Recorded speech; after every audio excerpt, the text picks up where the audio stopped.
கர்த்தருடைய பரிசுத்த நாமத்துக்கு மகிமை உண்டாவதாக.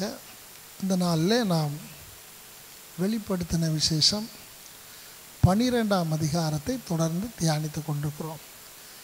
Revelation chapter 12. இந்த 12ஆம் அதிகாரத்தில் முதல் வசனம் இப்படியாய் சொல்லுகிறது, ஒரு அடையாளம் காணப்பட்டது என்று சொல்லி இந்த அதிகாரம் ஆரம்பிக்கிறது. வாசிக்கலாம். வெளிப்படுத்தல் 12:1. அன்றியும் ஒரு பெரிய அடையாளம் வானத்திலே காணப்பட்டது. ஒரு ஸ்திரீ சூரியனை அணிந்திருந்தாள். அவள் பாதங்களின் கீழே சந்திரனும் அவள் சிரசின் மேல் 12 நட்சத்திரங்களுள்ள கிரீடமும் இருந்தன. இங்கே வானத்திலே ஒரு அடையாளம் காணப்பட்டது. ஒரு ஸ்திரீ சூரியனை அணிந்திருந்தாள். அவள் பாதங்களின் கீழே சந்திரனும் அவள் சிரசின் மேல் 12 நட்சத்திரங்களும் இருந்தன. கடந்த வாரத்தில் இதை குறித்து நாம் விரிவாக பார்த்தோம். இது இஸ்ரவேல் தேசத்தை குறிப்பிடுகிறது. இப்போ நம்ம பார்க்கும்போது, ஏனென்றால் சபையை குறித்து புதிய ஏற்பாட்டில் ஸ்திரீ என்று குறிப்பிடப்படாமல் கன்னிகை என்று சொல்லி வேதத்தில் நம்ம பார்க்குறோம். ஆனால் இஸ்ரவேல் தேசத்தை குறித்து பழைய ஏற்பாட்டில் வாசிக்கும்போது ஸ்திரீ என்கிற வார்த்தை இஸ்ரவேல் தேசத்துக்கு அங்கே அடையாளமாக சொல்லப்பட்டிருக்கிறது. ஆகவே இந்த ஸ்திரீ என்று சொல்லுகிறது இஸ்ரவேல் தேசத்தை குறிக்கிறது. 2ஆம் வசனத்தை வாசிக்கும்போது வாசிக்கலாம். அவள் கர்ப்பவதியாயிருந்து பிரசவ வேதனை அடைந்து பிள்ளை பெறும்படி வருத்தப்பட்டு அலறினாள். இங்கே இந்த ஸ்திரீயை குறித்து சொல்லும் பொழுது அவள் கர்ப்ப வேதனை அடைந்தாள் என்று சொல்லி சொல்லப்பட்டிருக்கிறது. இது இஸ்ரவேல் தேசத்துக்கு வரக்கூடிய மிக பெரிய கொடிய வேதனை காலத்தை இது காண்பிக்கிறது. மத்தேயு எழுதின சுவிசேஷம் 24:8. இவைகளெல்லாம் வேதனைகளுக்கு ஆரம்பம். அப்பொழுது உங்களை உபத்திரவங்களுக்கு ஒப்புக் கொடுத்து உங்களை கொலை செய்வார்கள். என் நாமத்து நிமித்தம் நீங்கள் சகல ஜனங்களாலும் பகைக்கப்படுவீர்கள். அப்பொழுது அநேகர் இடறலடைந்து ஒருவரை ஒருவர் காட்டிக் கொடுத்து ஒருவரையொருவர் பகைப்பார்கள். அநேகங் கள்ளத்தீர்க்க தரிசிகளும் எழும்பி அநேகரை வஞ்சிப்பார்கள். அக்கிரமம் மிகுதியாவதினால் அநேகருடைய அன்பு தணிந்து போகும். இங்கே இஸ்ரவேல் தேசத்துக்கு வரக்கூடிய வேதனைகளை குறித்து ஆண்டவர் இங்கே தீர்க்க தரிசனமாய் சொல்லுகிறார். என்ன தீர்க்க சொல்கிறார்னா, வேதனைகளுக்கு ஆரம்பம். இஸ்ரவேலுக்கு பயங்கரமான வேதனை உண்டாகிற ஒரு காலம் வரும். அது யாக்கோபுக்கு இக்கட்டு காலம் என்று சொல்லி வேதத்தில் நம்ம வாசிக்கிறோம். ஏசாயா 66ஆம் அதிகாரம் 7-8 வசனங்கள். ஏசாயா 66, 7, 8 வசனங்கள். பிரசவ வேதனைப்படும் முன் பெற்றாள், கர்ப்ப வேதனை வரும் முன் ஆண் பிள்ளையை பெற்றாள். இப்படிப்பட்டவைகளை கேள்விப்பட்டது யார்? இப்படிப்பட்டவைகளை கண்டது யார்? ஒரு தேசத்துக்கு ஒரே நாளில் பிள்ளைப்பேறு வருமோ? ஒரு ஜாதி ஒருமிக்க பிறக்குமோ? சீயோனவெனில் ஒருமிக்க வேதனைப்பட்டும் தன் குமாரரை பெற்றும் இருக்கிறது. இங்கே நம்ம பார்க்கும்போது இஸ்ரவேல் தேசம் முழுவதுமாக பிரசவ வேதனைப்பட்டது என்று சொல்லி தீர்க்க தரிசனமாய் சொல்லப்பட்டிருக்கிறது. அருமையானோர்களே, ஒரு மனித சமுதாயத்துக்கு ஏற்படக்கூடிய வேதனைகளிலே பிரசவ வேதனை என்பது மிகவும் அதிகமான ஒரு வேதனை என்று சொல்லி அது சொல்லப்படுகிறது. இங்கே இஸ்ரவேல் தேசத்துக்கு வரக்கூடிய மிகவும் கொடிய வேதனை அது ஒரு நாளில் இஸ்ரவேல் தேசத்துக்கு வரும். அதை குறித்து தான் ஏசாயா சொல்லும்பொழுது என்ன சொல்லுகிறார்? திரும்ப வாசிக்கலாம். பிரசவ வேதனைப்படும் முன் பெற்றாள், கர்ப்ப வேதனை வரும் முன் ஆண் பிள்ளையை பெற்றாள். இப்படிப்பட்டவைகளை கேள்விப்பட்டது யார்? இப்படிப்பட்டவைகளை கண்டது யார்? ஒரு தேசத்துக்கு ஒரே நாளில் பிள்ளைப்பேறு வருமோ? ஒரு ஜாதி ஒருமிக்க பிறக்குமோ? சீயோனவெனில் ஒருமிக்க வேதனைப்பட்டும் தன் குமாரரை பெற்றும் இருக்கிறது. ஒரு தேசத்துக்கு ஒரே நாளில் பிள்ளை பேரு வருமோ? ஒரு ஜாதி ஒருமிக்க பிறக்குமோ? சீயோனவெனில் ஒருமிக்க வேதனைப்பட்டும் தன் குமாரரை பெற்றும் இருக்கிறது. அப்போ முழு தேசத்துக்கும் ஒரு வேதனையின் நாட்கள் வரும் என்று ஏசாயா சொல்லுகிறார். இதே காரியத்தை எரேமியாவின் புஸ்தகம் 30ஆம் அதிகாரத்திலிருந்து 30ஆம் அதிகாரம் 4ஆம் வசனத்திலிருந்து வாசிக்கலாம். எரேமியா 30:4 வாசிக்கலாம். இவைகள் கர்த்தர் இஸ்ரவேலையும் யூதாவையும் குறித்து சொன்ன வார்த்தைகளே. கர்த்தர் சொல்லுகிறது என்னவென்றால், தத்தளிப்பின் சத்தத்தை கேட்கிறோம், திகிலுண்டு, சமாதானமில்லை. ஆணாய் பிறந்தவன் பிரசவிக்கிறதுண்டோ என்று கேட்டு பாருங்கள். பிரசவிக்கிற ஸ்திரீயைப் போல் புருஷர் யாவரும் தங்கள் இடுப்புகளின் மேல் தங்கள் கைகளை வைத்திருக்கிறதையும் முகங்களெல்லாம் மாறி வெளுத்திருக்கிறதையும் நான் காண்கிறதென்ன? ஐயோ, அந்த நாள் பெரியது, அதைப் போலொத்த நாள் இல்லை. அது யாக்கோபுக்கு இக்கட்டு காலம், ஆனாலும் அவன் அதற்கு நீங்கலாகி ரட்சிக்கப்படுவான். இஸ்ரவேலிலே தத்தளிப்பின் சத்தத்தை கேட்கிறோம். ஏனென்றால் இங்கே நம்ம பார்க்கிறோம், இந்த வலு சர்ப்பம் இந்த இஸ்ரவேலை இல்லாவிட்டால் இந்த ஸ்திரியை என்ன செய்கிறது? துன்பப்படுத்துகிறது. ஆகவே தத்தளிப்பின் சத்தத்தை கேட்கிறோம், திகில் உண்டு, சமாதானம் இல்லை. ஆணாய் பிறந்தவன் பிரசவிக்கிறதுண்டோ என்று கேட்டு பாருங்கள். பிரசவிக்கிற ஸ்திரீயைப் போல் புருஷர் யாவரும் தங்கள் இடுப்புகளின் மேல் தங்கள் கைகளை வைத்திருக்கிறதையும் முகங்களெல்லாம் மாறி வெளுத்திருக்கிறதையும் நான் காண்கிறதென்ன? ஐயோ, அந்த நாள் பெரியது, அதைப் போலொத்த நாள் இல்லை. அது யாக்கோபுக்கு இக்கட்டு காலம், ஆனாலும் அவன் அதற்கு நீங்கலாகி ரட்சிக்கப்படுவான். நல்லா கவனிங்க. இஸ்ரவேலுக்கு அந்த துன்பம் வருகிற நாள் பெரியது. அடுத்து வாசிங்க. யாருக்குங்க? யாக்கோபுனார், இஸ்ரவேல் தேசம். அந்த நாள் பெரியது, அதை போலத்த நாள் இல்லை. அது யாக்கோபுக்கு இக்கட்டு காலம், ஆனாலும் ஆமாம், ஆண்டவர் இஸ்ரவேலை அதிலிருந்து நீங்களாக்கி என்ன செய்வார்? ரட்சிப்பார். 8ஆம் வசனத்திலிருந்து இஸ்ரவேல் ஜனங்களுக்கு வரப்போகிற ஒரு பெரிய உபத்திரவத்தை குறித்து இயேசுவானவர் தீர்க்க தரிசனம் சொல்லுகிறார். அதே காரியத்தை ஏசாயாவும் சொல்லுகிறார், எரேமியாவும் சொல்லுகிறார். யாக்கோபுக்கு இக்கட்டு காலம், அது வேதனையின் நாள். ஒரு தேசம் முழுவதும் என்ன செய்தது? வேதனைப்பட்டது, பிரசவ வேதனைப்பட்டது என்று ஏசாயா சொல்கிறார். அப்போ இந்த 2ஆம் வசனமானது இஸ்ரவேல் ஜனங்களுக்கு வரப்போகிற மகா உபத்திரவத்தை அது காண்பிக்கிறது. இந்த நேரத்தில் என்ன நடக்குன்னா, 3ஆம் வசனம் 4ஆம் வசனத்திலையும் வலு சர்ப்பம் அந்த ஸ்திரீயை உபத்திரவப்படுத்துகிறதற்கு ஆயத்தமாயிருக்கிறதை பார்க்கிறோம். வாசிக்கலாம். அப்பொழுது வேறொரு அடையாளம் வானத்திலே காணப்பட்டது. 7 தலைகளையும் 10 கொம்புகளையும் தன் தலைகளின் மேல் 7 முடிகளையும் உடைய சிவப்பான பெரிய வலு சர்ப்பம் இருந்தது. 7 தலைகள், 10 கொம்புகள், 10 முடிகள். இல்லாட்டா அது என்னன்னா சிவப்பான வலு சர்ப்பம். இது யாரை காண்பிக்கிறது என்று சொன்னால், அந்தி கிறிஸ்துவை காண்பிக்கிறது. அவன் 7 ராஜ்யங்களுக்கு அதிபதியாக இருப்பான்.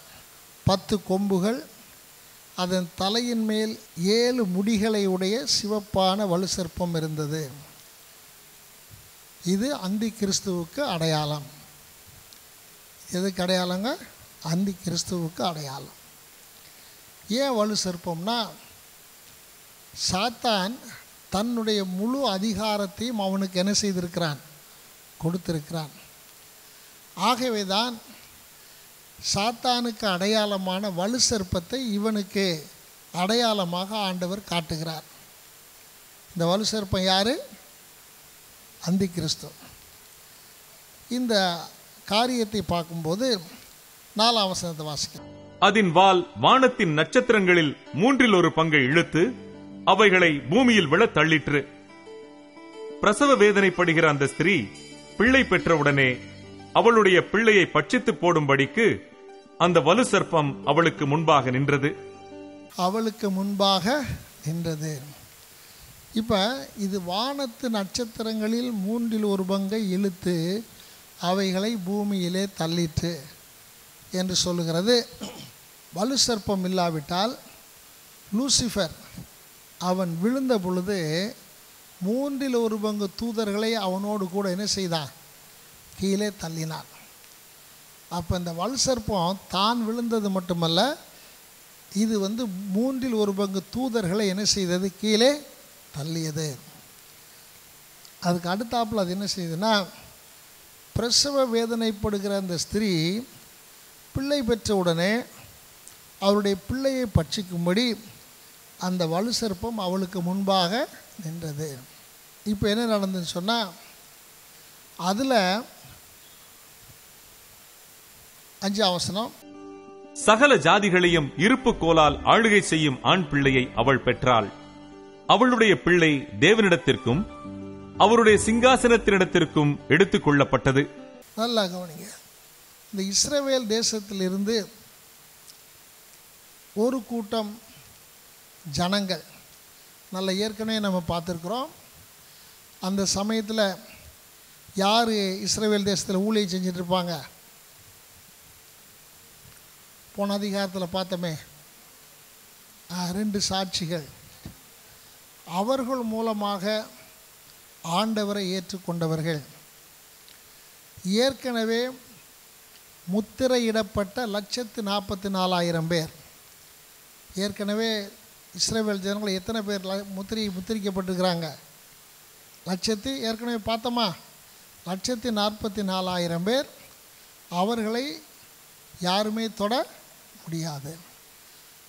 அந்த 144,000 பேர் பிசாசானவன் அந்தி கிறிஸ்துவின் மூலமாக அவர்களை அழிக்க நினைக்கும் பொழுது அவர்கள் என்ன செய்யப்படுவாங்க? பரலோகத்துக்கு எடுத்து கொள்ளப்படுவார்கள். அவங்க யார்? ஜெயம் கொண்டவர்கள். அவங்க யாருங்க? அதாவது இஸ்ரவேல் ஜனங்களில் அந்தி கிறிஸ்துவனுடைய கட்டளைக்கு கீழ்ப்படியாமல் ஆண்டவரை ஆராதித்த ஜனங்கள், அவர்கள்தான் 144,000 பேர். அவங்க எங்கே போவாங்க? தேவனுடைய சிங்காசனத்துக்கு என்ன செய்யப்படுகிறார்கள்? எடுத்து கொள்ளப்படுகிறார்கள். அதுக்கு பின்னால் நடக்குன்னா 6ஆம் வசனத்துக்கு வாங்க. ஸ்திரீயானவள் வனாந்திரத்திற்கு ஓடி போனாள். அங்கே 1260 நாளளவும் அவளை போஷிப்பதற்காக தேவனால் ஆயத்தமாக்கப்பட்ட இடம் அவளுக்கு உண்டாயிருந்தது. இப்போ மற்றவங்க என்ன செய்கிறாங்கன்னா, வனாந்திரத்துக்கு ஓடி போனால் அங்கே 1240 நாளளவும் அவளை போஷிப்பதற்காக தேவனால் ஆயத்தம் பண்ணப்பட்ட இடம் அவளுக்கு இருந்தது. இதைத்தான் மத்தேயு எழுதின சுவிசேஷத்தில் ஆண்டவர் சொல்றாரு. 24ஆம் அதிகாரம் 15ஆம் வசனத்தை வாசிக்கலாம்.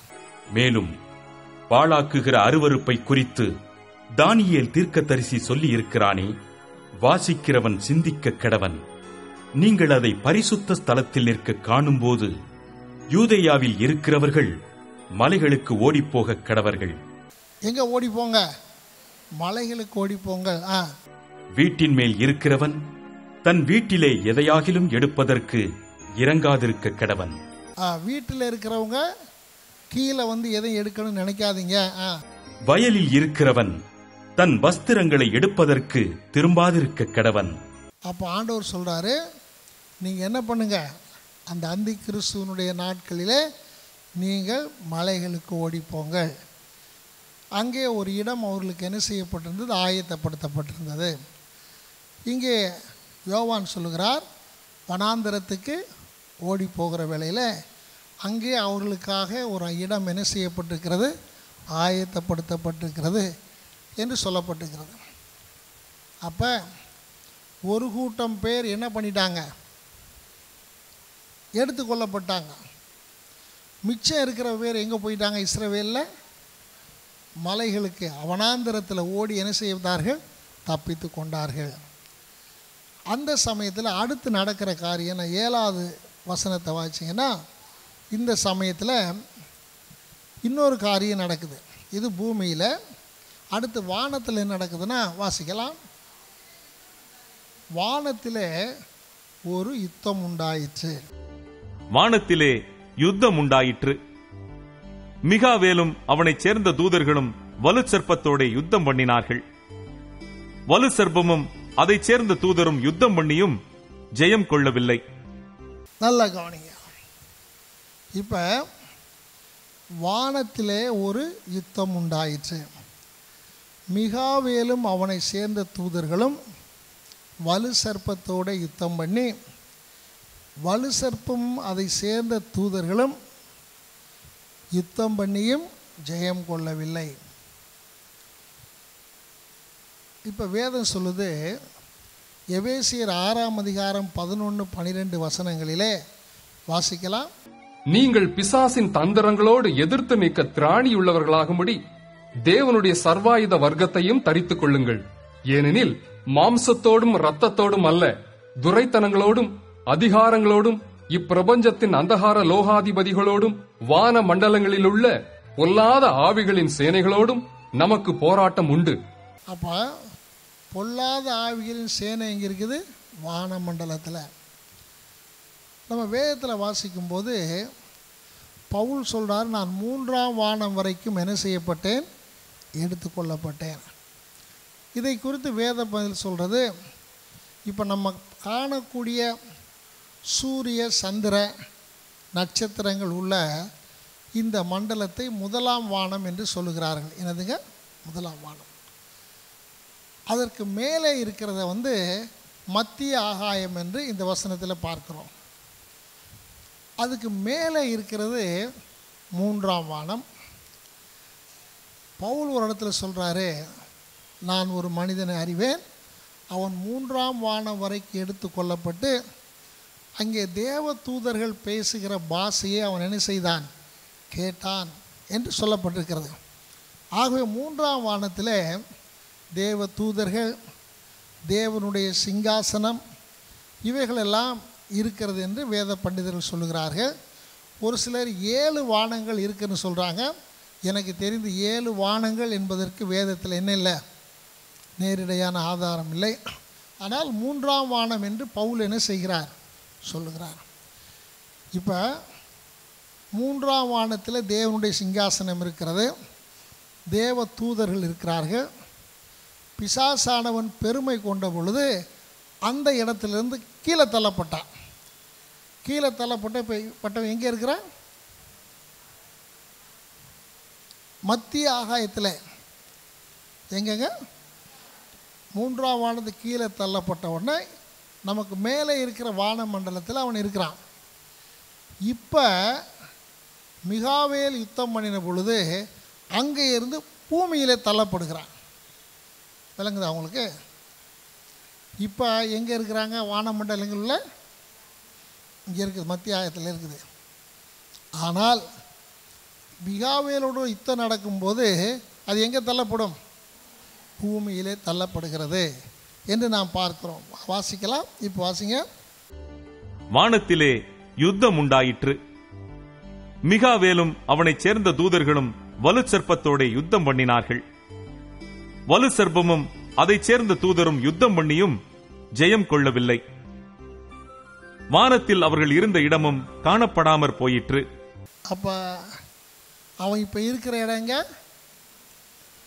இப்ப இருக்கிறது வான மண்டலங்களிலே இருக்கிறான்.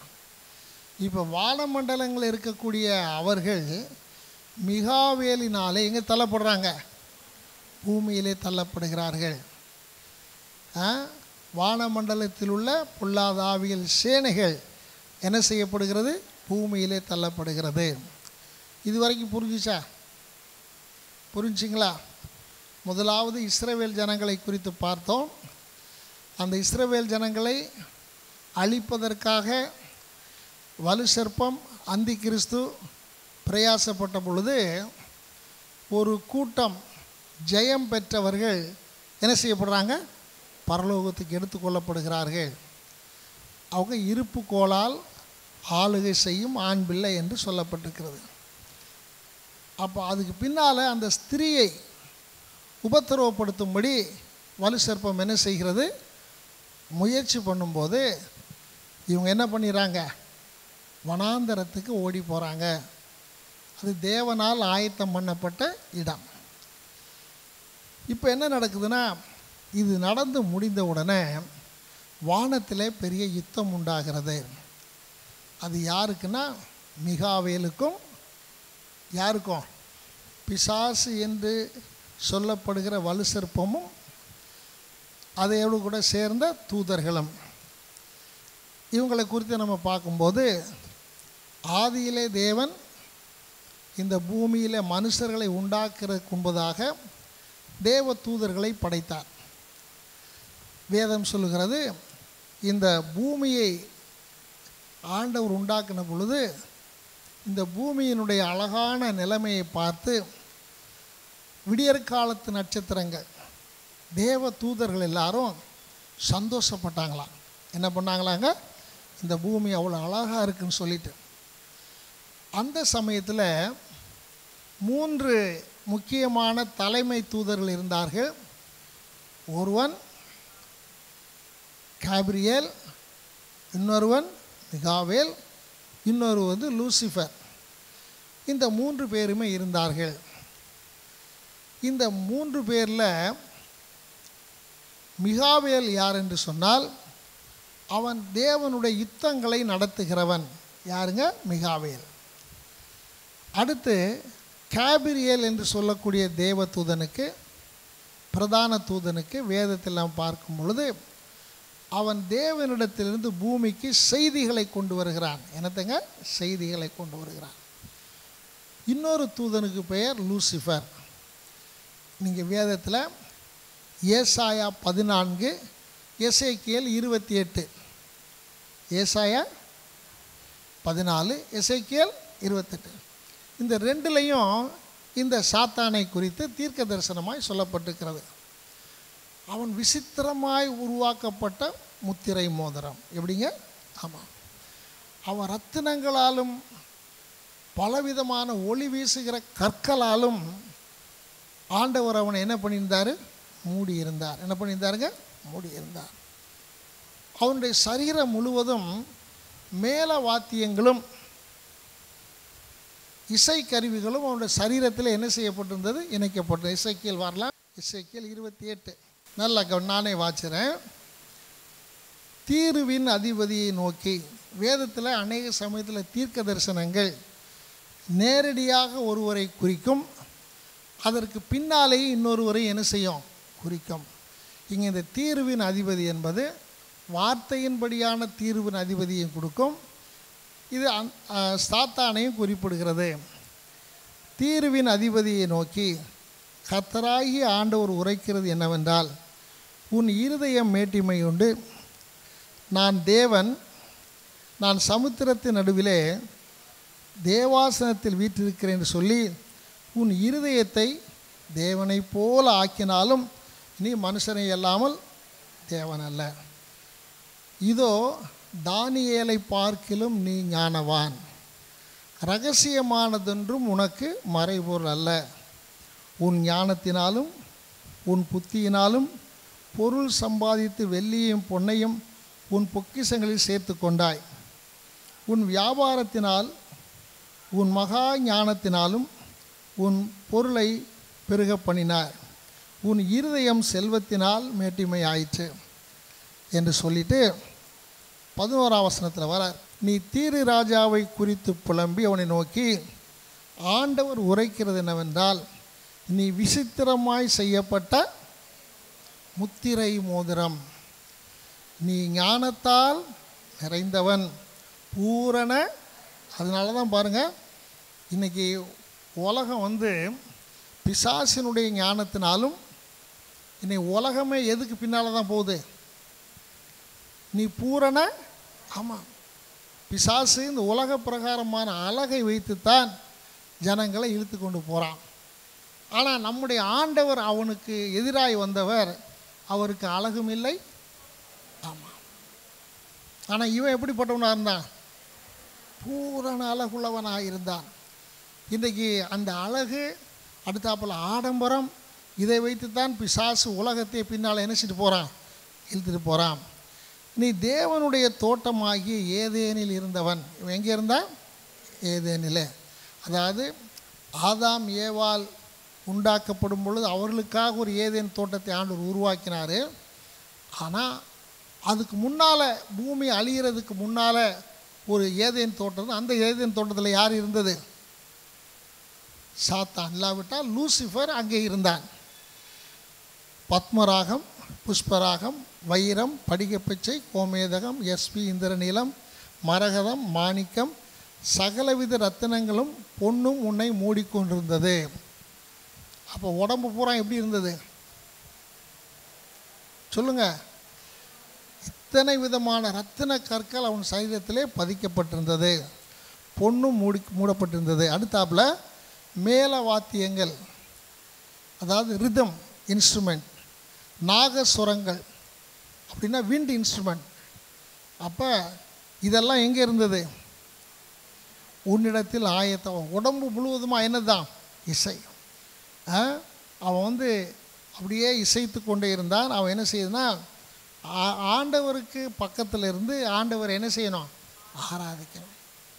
அடுத்தாப்புல நீ காப்பாற்றுகிறதற்காக அபிஷேகம் பண்ணப்பட்ட கேருபீன், தேவனுடைய பரிசுத்த பர்வதத்தில் உன்னை வைத்தேன், அக்கினிமயமான கற்களின் நடுவிலே உலாவினாய்.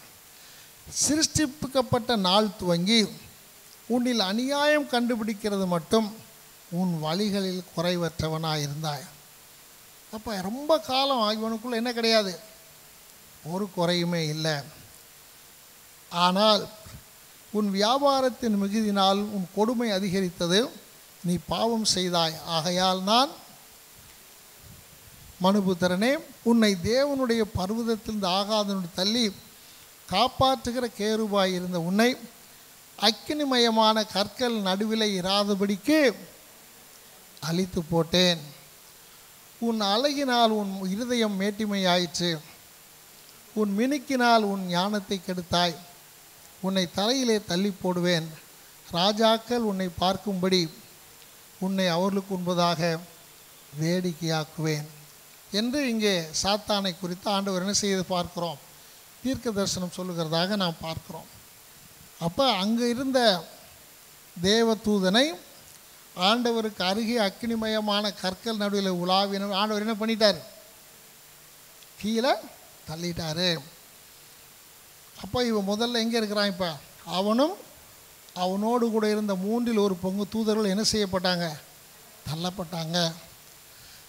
அப்போ அவங்க எங்கே விழுந்துட்டாங்க? மத்திய ஆகாயத்தில். இதை நீங்கள் கொஞ்சம் யோசித்து பார்த்தீங்கன்னா, இங்கே சொல்லப்பட்டிருக்கிறது, இந்த உலகத்தை ஆண்டவர் சிருஷ்டித்து முதல் ஆதியாகம 1 அதிகாரத்துக்கு முன்னால் சிருஷ்டித்து அதை இந்த கேருபின் இடத்துல தான் கொடுத்துருந்தார். யார்? இந்த காப்பாற்றுகிறதற்காக ஏற்படுத்தப்பட்ட கேருபாகிய லூசிஃபர் இருக்கிறானே, அவன் கையில் தான் இந்த பூமியை ஆண்டவர் செஞ்சார், கொடுத்துருந்தார். அப்போ அவனுடைய இருதயம் மேட்டிமை கொண்டு நான் தேவனை போலாவேன், தேவனை போல என்னை எல்லாரும் ஆராதிக்க வேண்டும் என்று சொன்ன உடனே அவனையும் அவனோடு கூட அவனுடைய ஆளுகை கீழாக இருந்த அந்த பூமியும் ஆண்டவர் அழித்தார். ஆண்டவர் என்ன செஞ்சார்? அழித்தார். அப்படி அழித்த சமயத்தில் தான் ஆதியாகமம் 1 அதிகாரத்தில் வாசிக்கும்போது பூமி முழுவதும் இருளும் ஒழுங்கின்மையுமாய் மாறிற்று. பூமி முழுவதும் இருளும். இப்போ நீங்கள் மியூசியத்தில் போனீங்கன்னா அங்கே ஒரு டைனோசரை பார்க்கலாம். இது எத்தனையோ கோடிக்கணக்கான ஆண்டுக்கு முன்னால் இது என்ன செஞ்சு வாழ்ந்துச்சு, அது மண்ணில் புதஞ்சிச்சு போயிடுச்சுன்னு சொல்கிறாங்க. இதெல்லாம் எப்போ வாழ்ந்த டைனோசர், இந்த மிருகங்கள்லாம் அந்த ஆதியிலே 1ஆம் அதிகாரம் 1ஆம் வசனத்துக்கு முன்னால் இருந்த பூமியிலே வாழ்ந்தவைகள். விளங்குதா உங்களுக்கு? அது எப்போ அழிக்கப்பட்டது? அந்த லூசிஃபர் அருமையால் பாவம் செய்த பொழுது, இந்த பூமியை ஆண்டவர் அழித்த பொழுது அவைகளாம் என்ன செய்யப்பட்டது? அழிக்கப்பட்டது. அதே போல் அநேகர் சொல்கிறாங்க, இந்த நிலக்கரியெல்லாம் வெட்டி எடுக்கப்படும் போது அநேகம் ஆயிரக்கணக்கான ஆண்டுகளுக்கு முன்பதாக மரமெல்லாம் பூமியில் என்ன செஞ்சு புதஞ்சு போயிடுச்சு. அது அங்கேயே கருகி இப்பொழுது நிலக்கரியாக கிடைக்கிறது என்று சொல்கிறாங்க. இதெல்லாம் எப்போ நடந்தது? லூசிஃபர் இந்த பூமியை என்ன செய்து கொண்டிருந்தான்? ஆட்சி செய்து கொண்டிருந்தான். சரி, இப்போ நீங்கள் வேதத்தில் பார்த்தீங்கன்னா ஆதியாகமம் 1ஆம் அதிகாரத்தில் தேவன் எல்லாவற்றையும் சிருஷ்டித்தார். 2ஆம் அதிகாரத்தில் மனுஷனை சிருஷ்டித்தார். மனுஷனை சிருஷ்டித்து ஏதேன் தோட்டம் என்கிற ஒரு தோட்டத்தை உண்டாக்கி அதில் வைத்தார். இப்போ நல்லா கவனிங்க. இப்போ சண்டே ஸ்கூல் டீச்சர்ஸ் எல்லாம் நீங்கள் என்ன சொல்லி கதை சொல்கிறீங்க? ஆதாம் ஏவாளிடத்தில் யார் வந்தது? யார் வந்தது? சாத்தான் வந்தான். நல்லா கவனிங்க. இந்த 1ஆவது 2ஆவது சாத்தான ஆண்டவர் சிருஷ்டிக்கவே இல்லையே, எப்படி திடீர்னு வந்தான்? என்னைக்காவது யோசிச்சிருக்கிறோமா? ஆதியாகம் 1ஆம் அதிகாரம் 2ஆம் அதிகாரத்தில் யாரை? எல்லா புல் பூண்டுகள் எல்லாத்தையும் ஆண்டவர் சிருஷ்டித்தார் இல்லையா? நான் கேட்குற கேள்வி புரியுதா உங்களுக்கு? எல்லாத்தையும் சிருஷ்டித்தார். ரைட்டு. மனிதனை ஆண்டவர் உண்டாக்குனார் 7ஆம் நாளில். இந்த 7 நாளில் ஏதாவது ஒரு நாளில் சாத்தானை உண்டாக்குனான்னு போட்டிருக்குதா? அப்போ எங்கேருந்து வந்தான்? எந்த பிள்ளைகளும் உங்களோட கேள்வி கேட்கல. எந்த சண்டே ஸ்கூல் பிள்ளையும் நீங்கள் ஆதியிலே தேவன் வானத்தையும் சிருஷ்டித்தார், திருப்பி சாத்தானை இப்போ சிருஷ்டித்தார்னு சொல்லி கேட்டிருந்தாருன்னா என்ன செய்ய முடியாது. அப்போ அதுக்கு முன்னாலே யார் இருக்கிறா? சாத்தான். மனுஷனை உண்டாக்க சாத்தான் இருக்கிறான். வேத பண்டிதர் என்ன சொல்கிறாங்கன்னா, சாத்தானுடைய அந்த நாளிலிருந்து அவனுடைய ஒரு தீர்மானம் என்னென்னா, ஆண்டவரே நான் உமக்கு உண்மை இல்லை என்று என்னை என்ன பண்ணிட்டீங்க? தள்ளிட்டீங்க. அதே போல் நீர் உண்டாக்கின சிருஷ்டிகளும் உண்மை 100க்கு 100 என்ன செய்ய மாட்டாங்க? உண்மையை ஆராதிக்க மாட்டார்கள் அப்படின்னு சொல்கிறதா யாருடைய வாதம்? ஆமாம். அதனால தான் இந்த பூமியை உண்டாக்கின உடனே எல்லாத்தையும் ரெடி பண்ணிட்டார் ஆண்டவர்.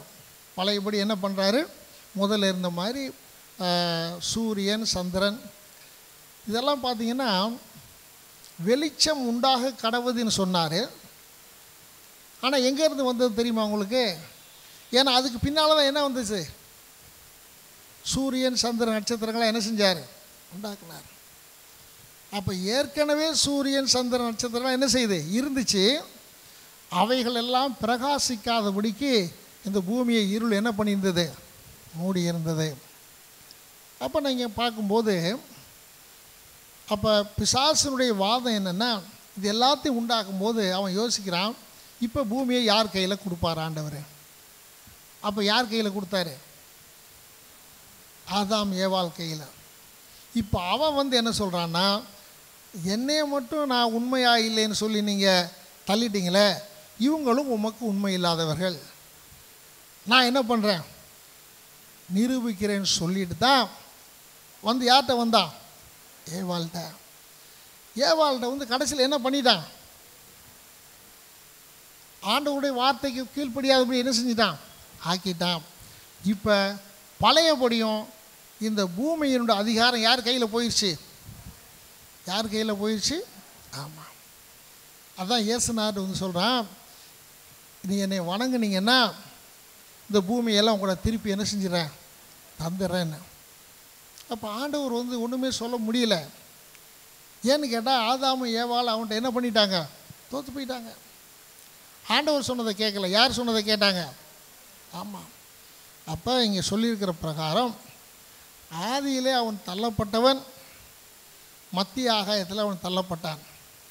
இப்போ மிச்சம் இருக்கிற 2 தூதர்கள் மிகாவேல் இருக்கிறார்ல, அவர் வந்து யாரோட யுத்தம் பண்ணுறாரு? வானமண்டலங்கள் இருக்கிற சேனைகளோட யுத்தம் பண்ணி அவர்கள் என்ன செய்கிறாங்க, கீழே தள்ளினார்கள். இப்போ உங்களுக்கு ஓரளவுக்கு புரிஞ்சிருக்குன்னு நினைக்கிறேன். ஏசாயா வந்து நீங்கள் எந்த வசனம்னு சொல்கிறேன், அதை போய் வீட்டில் போய் பார்த்துக்கோங்க. ஏசாயா 14ஆம் அதிகாரம் 12 வாசிங்க. அதிகாலையின் மகனாகிய விடிவெள்ளியே, நீ வானத்திலிருந்து விழுந்தாயே, ஜாதிகளை ஈனப்படுத்தினவனே, நீ தரையிலே விழ வெட்டப்பட்டாயே. தேவனுடைய நட்சத்திரங்களுக்கு மேலாக என் சிங்காசனத்தை உயர்த்துவேன், வடபுறங்களில் உள்ள ஆராதனை கூட்டத்தின் பர்வதத்திலே வீற்றிருப்பேன். நான் மேகங்களுக்கு மேலாக உன்னதங்கள் ஏறுவேன், உன்னதமானவருக்கு ஒப்பாவேன். அப்போ யாருக்கு ஈக்குவல் ஆயிடுவேன்?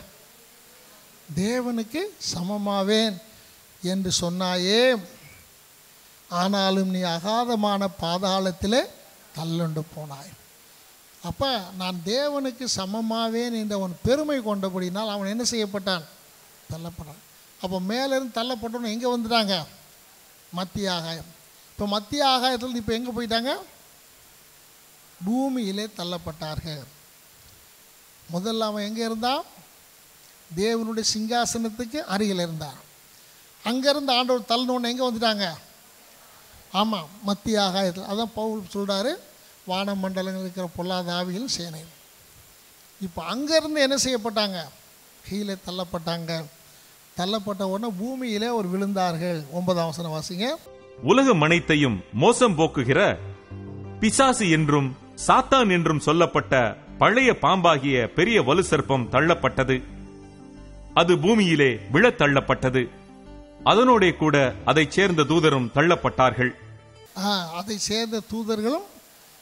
அன்னையிலிருந்து அவனுடைய வேலை என்னன்னா, மனிதர்கள் தேவனை ஆராதிக்க கூடாது, தன்னை என்ன செய்யணும், ஆராதிக்கணும். அதுக்காகத்தான் இந்த பூமியில் இருக்கிற எல்லா ஜனங்களையும் அவன் பக்கம் என்ன செஞ்சுக்கிறான், இழுத்துட்டு இருக்கிறான். ஆனால் ஆண்டவருக்கு எல்லா நாட்கள்லையுமே ஒரு கூட்டம் ஜனங்கள் அவரை ஆராதிக்கிறதுக்காக என்ன பண்ணிட்டு இருக்கிறாங்க, இருந்துக்கிட்டே இருக்கிறாங்க. அப்போ இங்கே நம்ம பார்க்கும்போது வானமண்டலங்கிலிருந்து அவன் கீழே தள்ளப்பட்டான். வாசிங்க 10ஆம் வசனம். அப்பொழுது வானத்திலே ஒரு பெரிய சத்தம் உண்டாகி, இப்பொழுது ரட்சிப்பும் வல்லமையும் நமது தேவனுடைய ராஜ்யமும் அவருடைய கிறிஸ்துவின் அதிகாரமும் உண்டாயிருக்கிறது. இரவும் பகலும் நம்முடைய தேவனுக்கு முன்பாக நம்முடைய சகோதரர் மேல் குற்றஞ்சுமத்தும் பொருட்டு அவர்கள் மேல் குற்றஞ்சாட்டுகிறவன் தாழ தள்ளப்பட்டு போனான். அவனை 2 காரியத்தினால பிசாசை நம்ம ஜெயிக்க முடியும். ஒன்று என்னது, ஆட்டுக்குட்டியின் ரத்தம். 2வது சாட்சியின் வசனம். இப்போ நீங்கள் பார்த்தீங்கன்னா பழைய ஏற்பாட்டில் ஒவ்வொரு இஸ்ரவேலுடைய வீட்டு வாசலில் என்ன தெளிக்கப்பட்டிருந்தது, பஸ்கா ஆட்டுக்குட்டியின் ரத்தம். அதே போல் நம்ம ஒவ்வொருவருடைய இருதயத்திலையும் ஆண்டவராகிய இயேசு கிறிஸ்துவின் ரத்தம் பூசப்பட்டிருக்கும் பொழுது நாம் பிசாசை என்ன செய்ய முடியும், ஜெயிக்க முடியும். அடுத்து ஆண்டவருடைய வசனம். ஆண்டவருடைய வசனத்தை வைத்து நாம் என்ன செய்ய முடியும், இயேசுவான்னு சொன்னார், அப்படி எழுதியிருக்கிறதே அப்படின்னு சொல்லி வசனத்தை நாம் அருமையான அறிக்கை பண்ணும்போது அவனை நாம் என்ன செய்ய முடியும், ஜெயிக்க முடியும். அடுத்து வாசிங்க 12ஆம் வசனம். ஆகையால் பரலோகங்களே, அவைகளில் வாசமாயிருக்கிறவர்களே களிகூறுங்கள். பூமியிலும் சமுத்திரத்திலும் குடியிருக்கிறவர்களே, ஐயோ, பிசாசானவன் தனக்கு கொஞ்ச காலம் மாத்திரம் உண்டென்று அறிந்து மிகுந்த கோபம் கொண்டு உங்களிடத்தில் இறங்கினபடியால் உங்களுக்கு ஆபத்து வரும் என்று சொல்ல கேட்டேன். இப்போ அவனுக்கு தெரிஞ்சிருச்சு, இன்னும் கொஞ்ச காலம்தான் இருக்குன்னு சொன்ன உடனே எவ்வளவு அதிகமான ஜனங்களை தன்னிடத்தில் இழுத்து கொள்ள முடியுமோ அந்த அளவுக்கு அவன் என்ன செய்ய ஆரம்பிப்பான், கிரியை செய்ய ஆரம்பிப்பான். 12ஆம் வசனம். அடுத்து இப்போ ஸ்திரீ கிட்ட வாங்க, 13ஆம் வசனத்துக்கு வாங்க. வலு சர்ப்பமானது தான் பூமியிலே தள்ளப்பட்டதை அறிந்து அந்த ஆண் பிள்ளையை பெற்ற ஸ்திரீயை துன்பப்படுத்தினது. இது யார்? ஆண் பிள்ளையை பெற்ற ஸ்திரீ யாரு? இஸ்ரவேலை வலு சர்ப்பம், அவனுடைய அதிகாரம் பெற்ற அந்தி கிறிஸ்து யாரை துன்பப்படுத்துவாங்க? இஸ்ரவேல் ஜனங்களை துன்பப்படுத்துவார்கள். ஸ்திரீயானவள் அந்த பாம்பின் முகத்திற்கு விலகி ஒரு காலமும் காலங்களும் அரை காலமுமாக போஷிக்கப்படத்தக்கதாய் வனாந்தரத்தில் உள்ள தன் இடத்திற்கு பறந்து போகும்படி பெருங்கழுகின் 2 சிறகுகள் அவளுக்கு கொடுக்கப்பட்டது. நல்ல கவனி. ஏற்கனவே சொன்ன பிரகாரம் 3.5 ஆண்டுகள் இந்த அந்தி கிறிஸ்துவுக்கும் சாத்தானுக்கும் தப்பித்து ஓடி, காலங்கள் அப்படின்னா 2 வருஷம், காலம்னா 1 வருஷம், அரை காலம்னா பாதி வருஷம். எத்தனை வருஷம் ஆச்சு? 3.5 வருஷங்கள் போஷிக்கப்படத்தக்கதாக வனாந்தரத்தில் உள்ள தன் இடத்துக்கு பறந்து போகும்படி பெருங்கழுகின் 2 சிறகுகள் என்ன செய்யப்பட்டது? கொடுக்கப்பட்டது. வேதத்தில் நம்ம வாசிக்கிறோம், இஸ்ரவேல் ஜனங்களை சொல்லும் பொழுது, உன்னை நான் கழுகுகளின் செட்டைகள் மேலே நான் என்ன செய்தேன்? சுமந்து கொண்டு வந்தேன் என்று ஆண்டவர் சொல்வார். அப்போ அவர்களை பிதாவாகிய தேவன் தாமே பாதுகாப்பான இடத்துல கொண்டு போய் என்ன செய்வார்? வைப்பார். எவ்வளோ நாளைக்கு? ஒரு காலம்னா 1 வருஷம், காலங்கள்னா 2 வருஷம், அரை காலம்னா பாதி வருஷம், மொத்தத்தினது 3.5 வருஷம். இதைத்தான் நம்ம 6ஆம் வசனத்தில் 1260 நாள் அவள் போய் வனாந்திரத்தில் என்ன செய்தால்? தங்கி இருந்தாள்னு சொல்லி. அடுத்தாப்புல 15ஆம் வசனத்துக்கு வாங்க. அப்பொழுது அந்த ஸ்திரீயை வெள்ளம் கொண்டு போகும்படிக்கு பாம்பானது தன் வாயிலிருந்து ஒரு நதி போன்ற வெள்ளத்தை அவளுக்கு பின்னாக ஊற்றிவிட்டது. இந்த இடத்துல நதின்னு சொல்லும்போது வார்த்தையின்படியான நதி இல்லை, ஒரு பெரிய அருமையான சேனையை அந்தி கிறிஸ்து அனுப்புவான். என்னதுங்க? பெரிய சேனையை யாரை தாக்குறதுக்காக? இஸ்ரவேலை அழிப்பதற்காக அவன் அனுப்புகிறான். ஆனால் என்ன நடக்கும்னா வாசிக்கலாம் 16ஆம் வசனத்தில். பூமியானது ஸ்திரீக்கு உதவியாக தன் வாயை திறந்து வலு சர்ப்பம் தன் வாயிலிருந்து ஊற்றின வெள்ளத்தை விழுங்கினது. ஆமாம், பூமியானது பிளந்து அந்த சேனைகளை ஆண்டவர் என்ன செய்வார்? அழிப்பார். யாருக்கு விரோதமாக வந்த சேனை? வெள்ளம் போல சத்துரு வரும் பொழுது, அப்போ வெள்ளம் யாருக்கு அடையாளம்? சத்துருவுக்கு அடையாளம், சேனைகளுக்கு அடையாளம். அப்போ இஸ்ரவேலை அழிக்கும்படியாக அந்தி கிறிஸ்து ஒரு பெரிய சேனையை அனுப்புவான். ஆனால் அந்த சேனை யாரை போய் தாக்க முடியாது? இஸ்ரவேலை தாக்க முடியாது. அதற்கு பதிலாக அவர்கள் தேவனுடைய கரத்தினாலே அழிக்கப்படுவார்கள். வாசிக்கலாம். அப்பொழுது வலு சர்ப்பமானது ஸ்திரீயின் மேல் கோபம் கொண்டு தேவனுடைய கற்பனைகளை கைக்கொள்ளுகிறவர்களும் இயேசு கிறிஸ்துவை குறித்து சாட்சியை உடையவர்களும் ஆகிய அவளுடைய சந்ததியான மற்றவர்களுடனே யுத்தம் பண்ண போயிற்று. நல்லா கவனிங்க. இப்போ இஸ்ரவேல் ஜனங்கள் போயிட்டாங்க. இன்னும் இஸ்ரவேலர் அல்லாத ஜனங்கள் இருக்கிறாங்க இல்லையா? இல்லைங்க, அவங்களுக்கு இஸ்ரவேலர் அல்லாத அவங்க யாருன்னா தேவனுடைய கற்பனைகளை கைக்கொள்கிறவங்க, இயேசு கிறிஸ்துடைய சாட்சியை உடையவர்கள் என்று சொல்லுகிறவர்களாகிய அவருடைய சந்ததியான மற்றவர்களுடனே யுத்தம் பண்ண போயிற்று. இது யாருன்னா புறஜாதியார். யாருங்க? புறஜாதியார். இந்த புறஜாதியாரோடு கூட யுத்தம் பண்ணுறதுக்கு என்ன பண்ணிருச்சு? வலு சர்ப்பம் திரும்பியது. அப்போ அந்த 12ஆம் அதிகாரத்தில் உபத்திரவ காலத்தில் இஸ்ரவேல் ஜனங்கள் எப்படியாக உபத்திரவப்படுத்தப்படுவார்கள், அவர்களுக்காக எப்படி ஒரு ஆண்டவர் ஒரு இடத்தை என்ன செய்வார்? ஆயத்தம் பண்ணுவார் என்பதை குறித்து இந்த 12ஆம் அதிகாரத்தில் நம்ம பார்க்குறோம். இதே காரியத்தை ஆண்டவராய் இயேசு கிறிஸ்து மத்தேயு சுவிசேஷம் 24ஆம் அதிகாரத்தில் சீசர்கள் கேட்கிறாங்க, ஆண்டவரே, உலகத்தின் முடிவுக்கும் உம்முடைய வருகைக்கும் என்ன அடையாளம்? அப்போ ஆண்டவர் சொல்கிறாரு, உலகத்தின் முடிவுக்கு என்ன அடையாளம்னா, அந்தி கிறிஸ்து இல்லாவிட்டால் பாலாக்குகிற அருவருப்பு. அது பரிசுத்த ஸ்தலத்தில் உட்காரும்போது முடிவு என்ன ஆயிரும்? சமீபமாயிரும். நீங்கள் என்ன பண்ணுங்க, யூதேயாவில் இருக்கிறவர் என்ன செய்யுங்க, மலைக்கு ஓடிப்போங்க. வீட்டு மேலே இருக்கிறவன் வீட்டுக்கு கீழே இறங்கி துணி எடுக்கணும்னு நினைக்காத. வயலில் இருக்கிறவன் வீட்டுக்கு போய் துணியெல்லாம் எடுக்கணும்னு நினைக்காத. அப்படியே வனாந்தரத்துக்கு என்ன செய்யுங்க, ஓடிப்போங்க. அதைத்தான் இங்கே நம்ம பார்க்குறோம். ஸ்திரீயானவள், அந்த அந்தி கிறிஸ்து வலு சர்ப்பம் அவளை அழிக்க வந்த பொழுது அவள் என்ன செய்கிறாள்? வனாந்தரத்துக்கு ஓடி போனாள். அது மட்டுமல்ல, அவளுடைய ஜெயம் பெற்ற அந்த ஆண் பிள்ளை இல்லாவிட்டால் 144,000 பேர் ஆண்டவரிடத்தில் எடுத்துக்கொள்ளப்பட்டார்கள். அந்த ஸ்திரீயானவள் துன்பப்படுத்தப்பட்ட பொழுது அவளுக்கு கழுகினுடைய 2 சிறைகள் கொடுக்கப்பட்டது. அவள் வனாந்தரத்திலே போய் என்ன செய்யப்பட்டால்? பாதுகாக்கப்பட்டாள். இப்போ அந்தி கிறிஸ்து பழையபடி எங்கே திரும்பிடுறான்? இஸ்ரவேல் ஜனங்கள் அல்லாதவர்கள், ஆண்டவரை அவருடைய சாட்சியை உடையவர்களை துன்பப்படுத்த அந்த வலு சர்ப்பம் திரும்பியது. இதுதான் 12ஆம் அதிகாரம். இது உங்களுக்கு விளங்குதா? விளங்குச்சிங்களா? 12ஆம் அதிகாரம் விளங்குச்சா? ரைட். அப்போ இதை போய் திரும்ப ஒரு தடவை பாருங்கள். ஏன்னா இது ரொம்ப கான்ட்ராவர்சியல், ரொம்ப விவாதத்துக்கு இடமான ஒரு அதிகாரம். ஆனால் பார்த்தோன்னா எளிதாக தான் இருக்குது. இதில் எது கஷ்டமான காரியம்? அப்படியே வசனத்தை தான் நான் உங்களுக்கு வாசிட்டு வரேன். நான் எந்தெந்த இடத்துல அர்த்தம் சொல்கிறேனோ அதை சொல்கிறேன். அது நீங்கள் இனிமேல் போய் நீங்கள் வாசிச்சிங்கனாலே உங்களுக்கு என்ன செய்யும்? புரியும். அப்போ ஆண்டவர் இஸ்ரவேல் ஜனங்களுக்கு ஒரு ஆயத்தப்பட்ட இடத்தை வைத்திருக்கிறார்.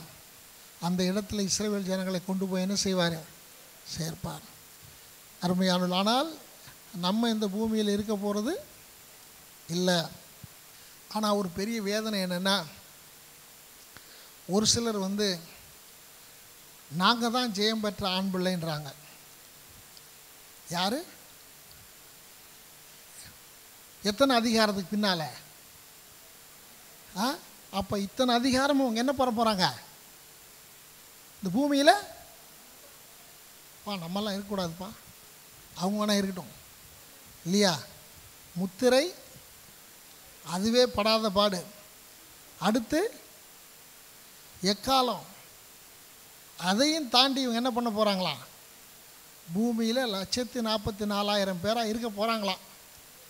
இருக்கட்டும், நம்மளாம் என்ன பண்ணிடுவோம்? போயிடுவோம். சொல்கிறாங்க, நாங்கள் தான் அந்த ஜெயம் கொண்ட ஆண் பிள்ளை. அந்த ஸ்திரீயானவள் அது சாதாரணமான சபை, நாங்கள் விசேஷமான சபை. நாங்கள் என்ன பண்ணிடுவோம்? போவோம். ஆனால் நம்மெல்லாம் இப்போயே போயிடணும். 4ஆம் அதிகாரத்திலே போயிடணும். இங்கே ஏறிவான்னு சத்தம் வரும்போது நம்ம என்ன பண்ணிடணும்? போயிடணும். அப்புறம் முத்திரை, அப்புறம் எக்காலம், இதெல்லாம் நமக்கு வேணாம். எத்தனை பேர் ஆமேன்னு சொல்கிறீங்க? அவங்க முத்திரை எக்காலம்லாம் இருந்து கடைசியில் எங்கே வராங்களாம்? ஆமாம், வரட்டும், மெதுவாக வரட்டும். நம்ம என்ன செய்வோம்? சீக்கிரமாகவே போயிடுவோம். கண்களை மூடி ஜெபிக்கலாம். எங்கள் அன்பின் ஆண்டவரே, இந்த நாள்லேயும் இந்த உலகத்தின் கடைசி நாட்களில் என்ன நடக்கும் என்று சீசர்கள் கேட்ட பொழுது நீர் சொன்ன அந்த வார்த்தைகளை மத்தேயு 14ஆம் அதிகாரத்தில் நம்ம பார்க்குறோம்ப்பா. ஆனால் அதே வார்த்தைகளை யோவானுக்கு நீர் விளக்கமாக நீர் எழுதி கொடுத்ததை நாங்கள் இன்றைக்கு தியானித்தோம். அது யாக்கோபுக்கு இக்கட்டு காலம். ஆண்டவரே, அது இஸ்ரவேலுக்கு பிரசவ காலம் என்று சொல்லி நீர் ஏசாயாவில் சொல்லியிருக்கிறீர். அந்த நாட்களில் வெள்ளியை புடமிடுகிறதை போல என் ஜனங்களை புடமிடுவேன்னு சொன்னீங்களப்பா. அந்த இக்கட்டு காலங்களை குறித்து நாங்கள் இன்றைக்கு தியானித்தோம். ஆண்டவரே, இந்த இக்கட்டுகளுக்கெல்லாம் தப்பி, அந்த அந்தி கிறிஸ்துவனுடைய உபத்திரவங்களுக்கெல்லாம் தப்பி நாங்கள் ஆண்டவரே விழித்திருக்கிற மனவாட்டிகளாய், எங்கள் தீபங்கள் கையிலே எரிகிற மனவாட்டிகளாய் நீர் எங்களை காத்து கொள்ளுங்கப்பா, கிருபை தாங்கப்பா. முந்தினோர் அநேகர் பிந்தினோர் ஆவார்கள், பிந்தினோர் அநேகர் முந்தினோர் ஆவார்கள் சொன்னீங்களப்பா. நாங்கள் முந்தி இருக்கிற நாங்கள் பிந்தினோராய் ஆகாதபடிக்கு உம்முடைய கிருபையினால் எங்களை காத்து கொள்ளுங்க. ஒவ்வொருவரையும் ஆசீர்வதிங்க. இயேசுவின் மூலம் கேட்கிறோம் நல்ல பிதாவே, ஆமென். என் ஆத்துமாவே கர்த்தரை ஸ்தோத்திரி, என் முழுமையோட பரிசுத்த நாமத்தை ஸ்தோத்திரி. என் ஆத்துமாவே கர்த்தரை ஸ்தோத்திரி, கர்த்தர் செய்த சகல உபகாரங்களை மறவாதே. நம்முடைய கர்த்தராகிய இயேசு கிறிஸ்துவின் கிருபையும் பிதாவாகிய தேவனுடைய அன்பும் பரிசுத்த தூய தேவாவியானுடைய அந்நியனிக்கமும் சமாதானம் சந்தோஷம் நம் அனைவரோடு கூட என்றென்றைக்கும் தங்கியிருப்பதாக. ஆமென்.